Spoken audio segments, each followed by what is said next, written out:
Okay, we're going to palpate some structures on the thorax and the spine today. So we're going to start in a supine position and palpate anteriorly. So if we come between these two clavicles, we'll find the manubrium. This is called the jugular notch, this little notch right here, and that's on the manubrium. So this bone right here is the manubrium. This one is the sternum. So on the manubrium, we have the attachments for the heads of the clavicle, the superior portion of the clavicle being out of the manubrium, and the articulating surface being the lower portion of the clavicle right there. That allows for the clavicle to be able to move with shoulder elevation and have all this articulating surface articulating with the manubrium right there. If we move down the manubrium, we can palpate down the manubrium, and that's usually exposed bone right there.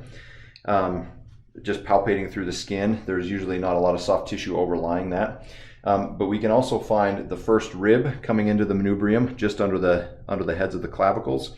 And then the second rib articulating with the sternal angle right here. So this little line across here is the articulating surfaces of the sternum and the manubrium coming together right there.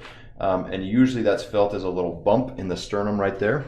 And that usually helps you find where the second rib comes in because the upper half of the second rib articulates with the manubrium and the lower half articulates with the sternum.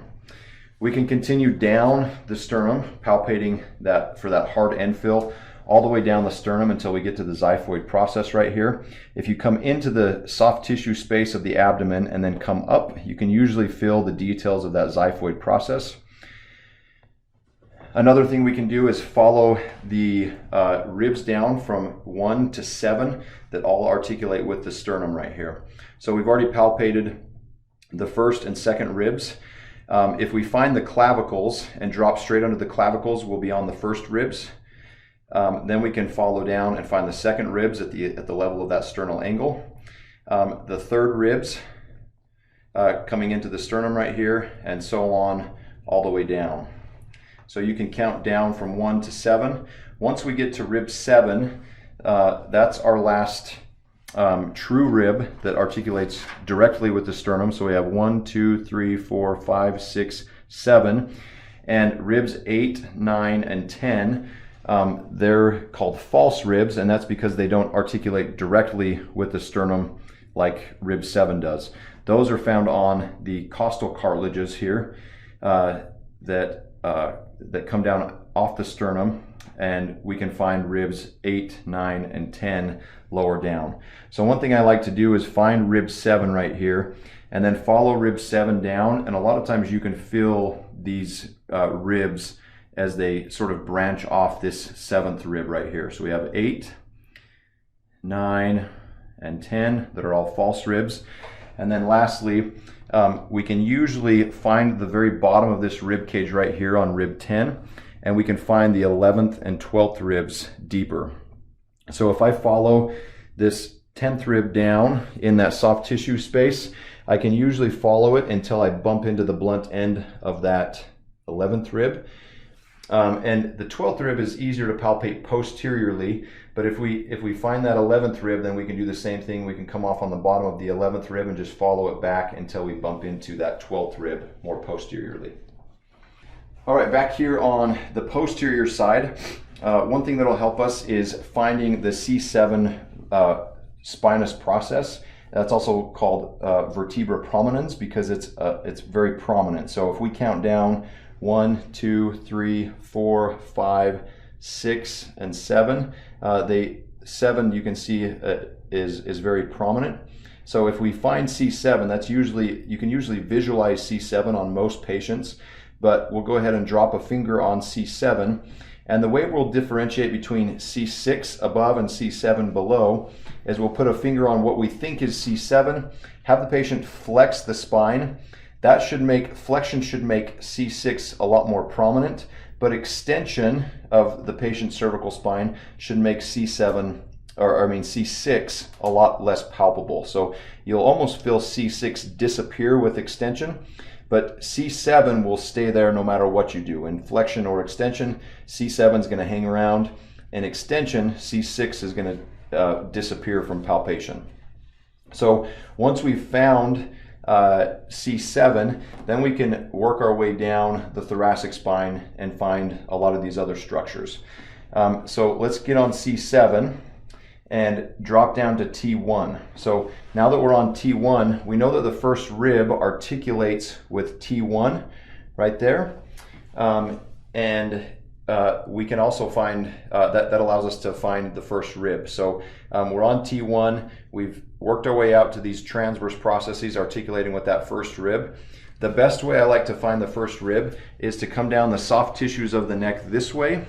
And you'll notice if I do that, the first thing that I land on horizontally is that first rib. So just follow the musculature of the neck down until you land on something hard. And that should be the level of the upper trap right here. So you're going to be palpating through the upper trap onto that first rib. And then once you've palpated through the upper trap and got that hard end fill of the first rib, then you can start working your way around all the way until it disappears under the clavicle and articulates with the sternum anteriorly. Okay, going back to T1 here, we found C7, we've dropped off onto T1. In most models and in most people, T1 is going to be about the level of the superior angle of the scapula.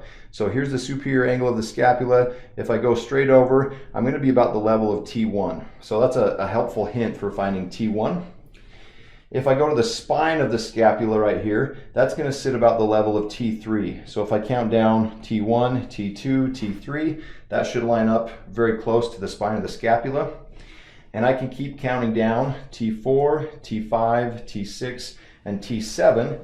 And T7 should fit right about the level of the inferior angle of the scapula. Okay, a couple of things to consider with the thoracic vertebrae is that the further down we get, especially in this mid-thoracic region, a lot of these spinous processes project inferiorly to a whole nother level. So if we count down here again, C7, T1, T2, T3, T4, T5. Let's look at T5. If I palpate the spinous process of T5 and go straight lateral, I'm going to be on the transverse process of T6. So if I want to be on the transverse process of T5, I've got to go up a whole nother level and then out. So you'll have to consider that when you're looking in the thoracic spine. But we can continue counting our way down all the way until we get to the T12 level here. Alternatively, if we palpate the 12th rib right here, I can come in and fill these soft tissue spaces until I bump into the blunt ends of the 12th rib right here. Then I can follow the trajectory of those 12th ribs as they articulate with the T12 vertebrae right here. So then I can work my way up, T11, 10, 9, 8, 7, and that should put us back in line with those inferior angles of the scapula. So that's some tricks on how to find those spinous processes and transverse processes. One other thing to look at is the angle of the ribs. So the rib angles are where the ribs sort of go from this horizontal direction and they start to curve and go to a lateral and eventually an anterior direction. So if we look about the level of this medial border of the scapula, you'll see the ribs going almost straight horizontal, and then they make a pretty hard curve here and start to turn anteriorly. So those right there are the angles of the ribs, and in a real live subject, if you can get their scapulae to protract and kind of move out of the way, these are extremely easy to palpate. You just find those areas where the ribs sort of project posteriorly, and then you can feel and make that turn and move anteriorly. So you can follow all the ribs down and feel those angles of the ribs right there. Okay, we're going to get down into the lumbar spine now. So a couple of tricks for locating and landing on the correct levels of the lumbar spine. We've already talked about finding T12. We can find that we can find that 12th rib and follow the trajectory of those ribs up to T12. Once we've found T12, then we can just drop down a level and we should be on L1. So we have L1, L2, L3, L4, and L5, and then we're on the sacrum. So from above, that's an easy way to find L1.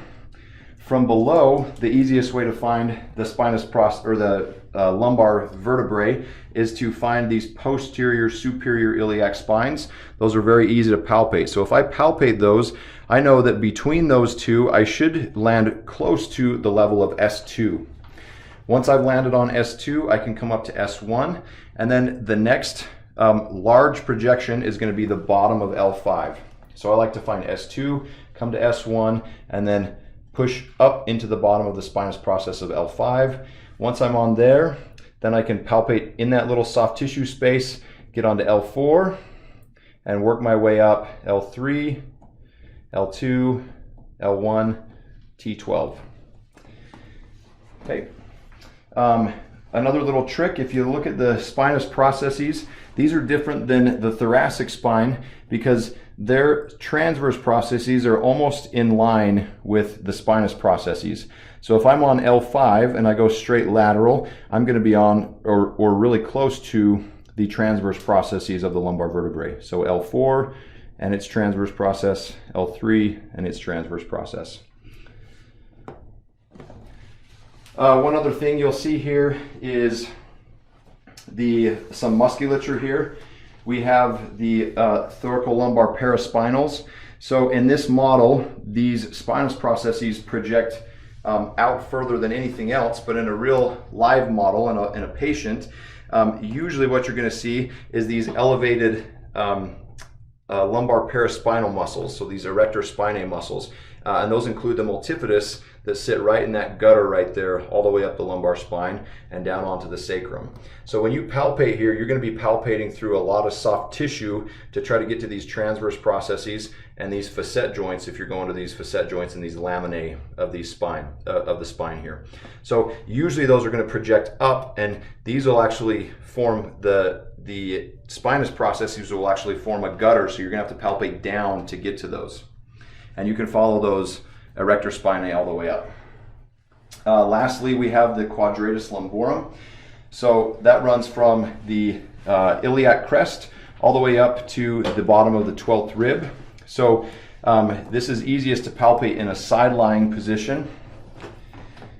In that side-lying position, if we divide the patient up into quartiles, so 1, 2, 3, and 4, if we palpate between this third and fourth quartile, down in there deeply, it's fairly deeply set, but running between that 12th rib and that iliac crest, then we can palpate that lateral edge of that quadratus lumborum.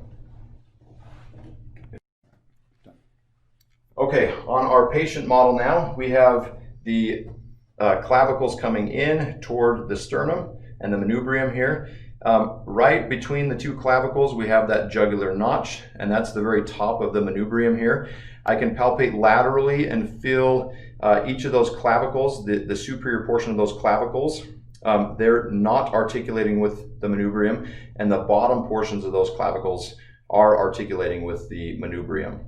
And between the manubrium and the clavicles, we can feel the joint line for that sternoclavicular joint. So right there is the clavicle, right there is the manubrium, and so I'm right in that joint line right there.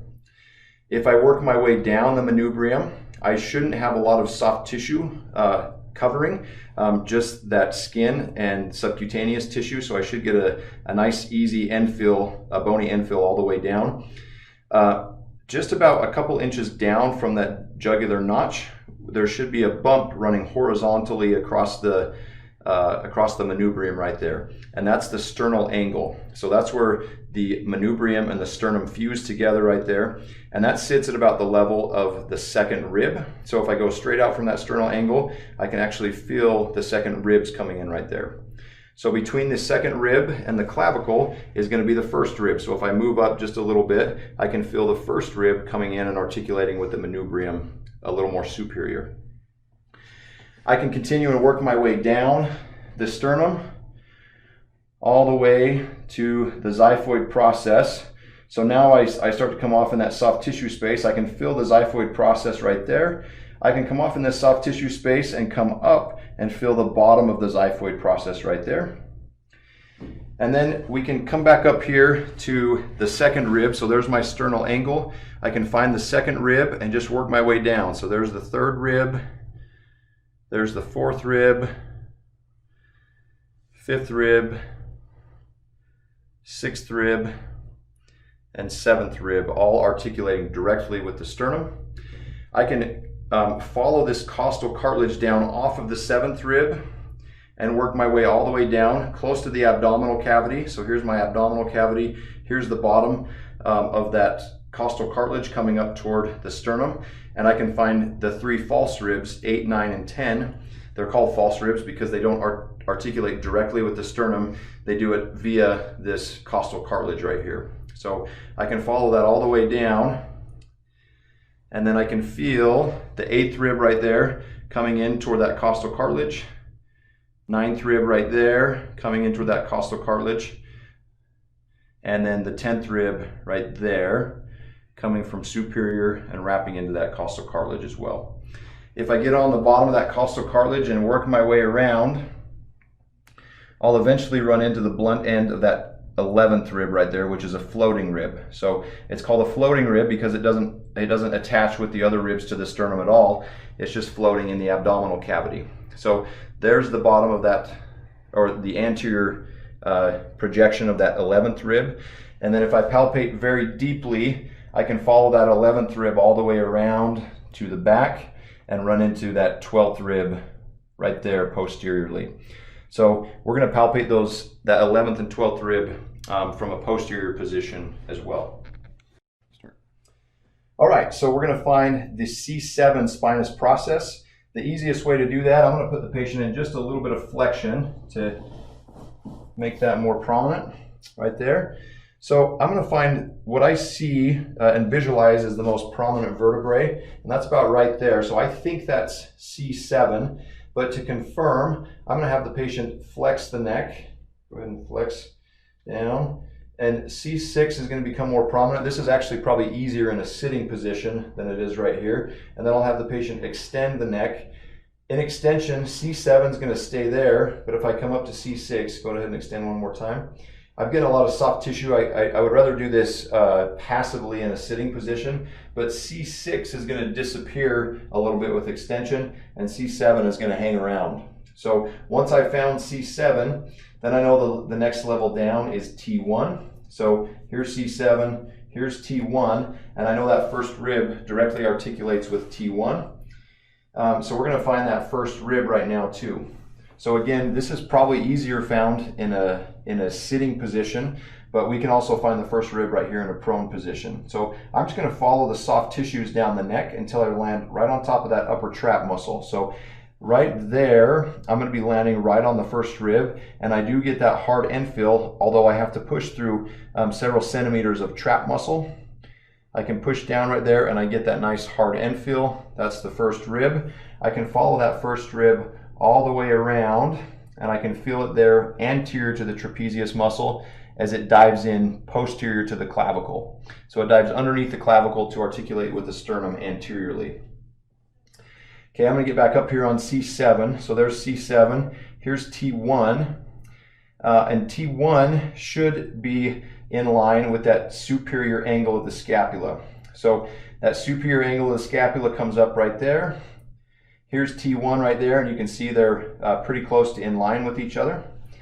If I work my way down to T2 and then T3, that should be very close to in line with the spine of the scapula right here. So that spine of the scapula is running across here, and there is T3, and you can see those are very close to in line with each other. I can keep working my way down. So here's T3, here's T4, T5, T6, and 7. And 7 should be very close to the level of the inferior angle of the scapula. So I can palpate that medial border of the scapula all the way down, and I get to the inferior angle of the scapula right there, and you can see those are very close to in line with each other as well. So remember, if I'm on T7 right here, and I want to palpate the transverse processes of T7, I've got to go back up to T6 and then lateral, and that's where I'll find the transverse processes laterally. Okay, you can kind of visualize what we talked about before with the paraspinal muscles. In the skeletal model, the spinous processes stood up a little bit higher than everything else, but you can see the spinous processes are actually the deepest things right here because we have a lot of musculature, back extensors and stabilizers that sit right in these gutters right here. So when you're palpating the transverse processes, you're palpating through a lot of soft tissue right here. If I go just a little further lateral, then I'll find the angles of the ribs right there, and those are extremely easy to palpate. So here's my medial border of the scapula right there. I can kind of follow that all the way up, but I can feel those rib angles right there as I work my way down very close to the medial border of the scapula.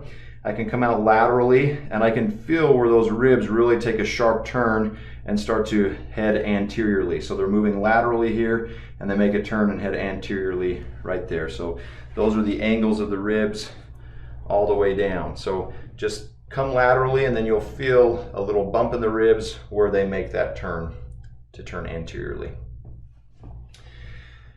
All right, I can work my way all the way down that spinous, all the way down those spinous processes in the thoracic spine until I get to T12. So we can count all the way down. Alternatively, we can feel in this soft tissue space and we can feel the bottom of that 12th rib right there. So I've got the bottom of his 12th rib right here. So just work your way up that soft tissue space until you run into something hard right there. That's the bottom of the 12th rib. And I can kind of get a sense of the direction that that 12th rib is pointing, which is this direction right here. So if I follow that 12th rib up, I've got to kind of palpate through those paraspinals, but I can get a sense of where that's going to articulate with the spine, and that should be very close to T12 right there. Once I'm on T12, then I can jump off on what I think is L1, L2, L3, L4, and L5. So luckily right there, that palpation worked out. There, you might be a level off sometimes, but it gives you a really good sense, and it should put you point you in the right direction for finding the lumbar spine. So that's one way to find the lumbar spine, by using T12. We can also find the lumbar spine by finding the bottom of L5, but I'm going to use the S2 sacral spine to find that. So remember, to find that S2 sacral spine, if I come down and follow the iliac crests back on those PSIS, the posterior superior iliac spine, those are right there. Between those two is the level of S2. So now that I'm on S2, I can work my way up and find S1 a little bit higher, and a little bit higher than that, I'm going to run into the bottom of L5. So that L5 spinous process, I'm bumping into the bottom of it right there. Once I've found L5, then I can move to L4, L3, L2, L1, and that T12 vertebrae again. So let me have you lift your head, Dr. Stevenson. So as he lifts his head, you can see those lumbar paraspinals contract. Remember, those sit just directly lateral to those spinous processes and fill up that lamina and move all the way out to those transverse processes. So the transverse processes in the lumbar spine are a little more difficult to palpate because we're palpating through a lot of soft tissue here. But if I get on any one of those spinous processes and move just laterally, I should be really close to those transverse processes right there. So here is, let's see, there's L5, L4, so we're on L3 right here, and if I just move laterally from L3, I can push through that soft tissue, and if I push deep enough, I get a nice firm end fill there, so I can tell the transverse processes are sitting right under there. A couple of more tricks here to think about. The transverse processes of L3 are the most lateral of the transverse processes in the lumbar spine. So those are going to be the most lateral, project most lateral.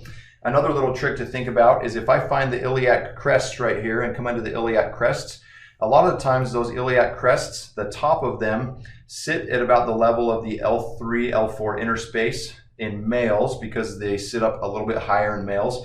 In females, the tops of those iliac crests are usually going to sit around L4 or between the L4 and L5 interspace. So that's another little trick for kind of helping you to know where you're at. If I can palpate the tops of the iliac crests, I know I'm around that L4 region. Another thing we want to kind of point out is these lumbar multifidi muscles and erector spinae muscles, they go all the way toward the sacrum. So if I have Dr. Stevenson lift his leg up, you can see those muscles contract all the way down into the sacrum right here, through the lumbar spine and onto the sacrum. That's good. Okay, lastly, we're going to find that quadratus lumborum.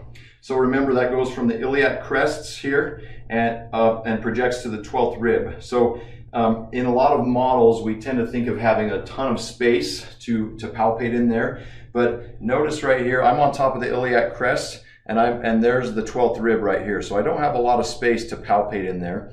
But if I break this up into quartiles, that quadratus lumborum sits right there between that 3rd and 4th quartile here. So I'm going to palpate down directly into his side right there with a couple of fingers, between the iliac crest and that 12th rib, until I get that nice firm end fill from that muscle right there. I should get kind of a springy end fill. If I wanted to stretch this muscle out a little bit, I can have Dr. Stevenson reach up toward the top of the table and then extend this leg toward the back of the table. That should spread things out and put that muscle on stretch a little bit more. So you can see I've got a little more space to palpate. So there's the top of the iliac crest, there's the bottom of the 12th rib, and there's that QL muscle right there if I come down into the side.